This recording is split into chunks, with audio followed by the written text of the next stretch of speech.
मोहन की 3 बेटी थी, राखी, गीता और सीमा। राखी सबसे बड़ी थी, जिसकी उम्र 12 साल थी। गीता 10 साल की थी और सीमा 8 साल की थी। मोहन को तीनों बच्चियों की चिंता सताई जा रही थी, क्योंकि तीनों बच्चियों की मां नहीं थी। अरे भैया, आप चिंता ना करें। मैंने पड़ोस की गांव की विमला से बात कर ली है। कल वो आएगी सीमा से मिल। वहीं अगले दिन विमला मोहन के घर आती है। भाई साहब, कहाँ है आपकी बेटी? दिखाई नहीं दे रही। तभी राखी बाहर आती है और उसके पीछे सीमा और गीता भी। आपने बताया नहीं कि आपकी 3 बेटियां हैं। मेरे भी 3 छोरे हैं। मैं तो यहाँ एक का रिश्ता करने आई थी, अब 3 का करके जाऊंगी। अरे ये तो बड़ी अच्छी बात है बहन जी, मेरी भी चिंता दूर हुई। तीनों बेटियां मेरे साथ रहेंगी। लाओ फिर मिठाई लाओ, मुंह मीठा करो जी।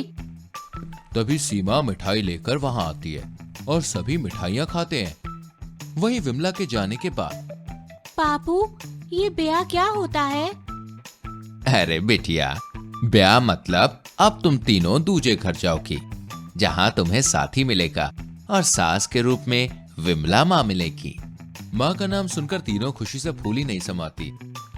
वहीं कुछ ही दिनों के बाद मोहन और विमला मिलकर अपने बच्चों का बाल विवाह करा देते हैं और तीनों बहनें विदा होकर ससुराल आ जाती हैं, जहां विमला की बेटी तपस्या अपनी तीनों भाभियों का बड़े ही अच्छे से स्वागत करती है। शुरू के कुछ दिन तो ठीक रहते हैं। उसके बाद विमला अपनी तीनों बाल बहुओं पर खूब अत्याचार करने लगती है, उनसे बहुत काम करवाती है और इसी बीच वो अपनी बेटी तपस्या का रिश्ता भी तय कर देती है और कुछ दिनों बाद उसका भी बाल विवाह हो जाता है। समधन जी, मेरे लाडो का अच्छे से ख्याल रखना। बड़े नाजों से पाली है मैंने अपनी बच्ची। आप बेफिक्र रहिए, हम पूरा परिवार मिलकर आपकी छोरी का ख्याल रखेंगे। क्यों जी? हाँ हाँ जरूर। इस तरह तपस्या का ब्याह हो जाता है। अरे ओ कल मुइयो, कहाँ गई? ये साफ सफाई कौन करेगा?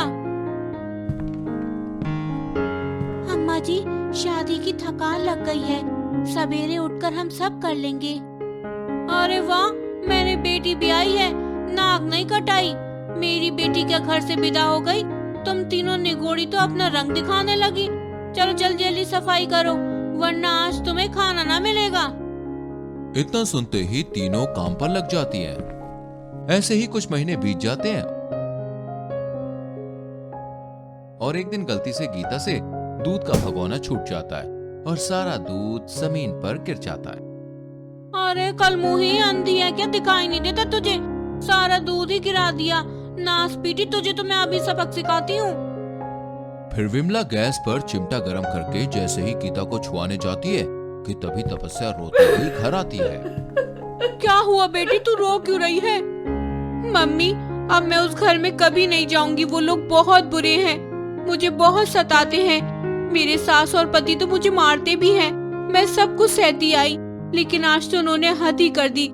मुझे एक बुड्ढे को बेचने जा रहे थे, केवल कुछ पैसों के लिए। ये सब सुनकर विमला का खून खौल जाता है। वहीं विमला को अपने पाप पर भी बहुत शर्मिंदगी होती है। ये मैं भी अभी क्या करने जा रही थी? जैसे मेरी बेटी है, ये भी तो किसी की कलेजे का टुकड़ा है। इसके बाद विमला अपनी गलती में सुधार लाती है और अपनी तीनों बहुओं को उनके मायके छोड़ आती है। भाई साहब, मुझसे बहुत बड़ी गलती हो गई। मैं अपनी अमानत आपको सौंप कर जा रही हूँ।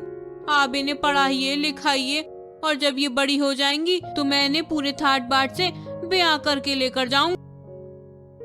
फिर विमला अपनी बेटी तपस्या और अपने बेटों को भी अच्छे से पढ़ाती लिखाती है और सभी को काबिल बनाती है, जिसके बाद विमला कोर्ट मैरिज कराकर अपनी बहुओं को घर ले आती है।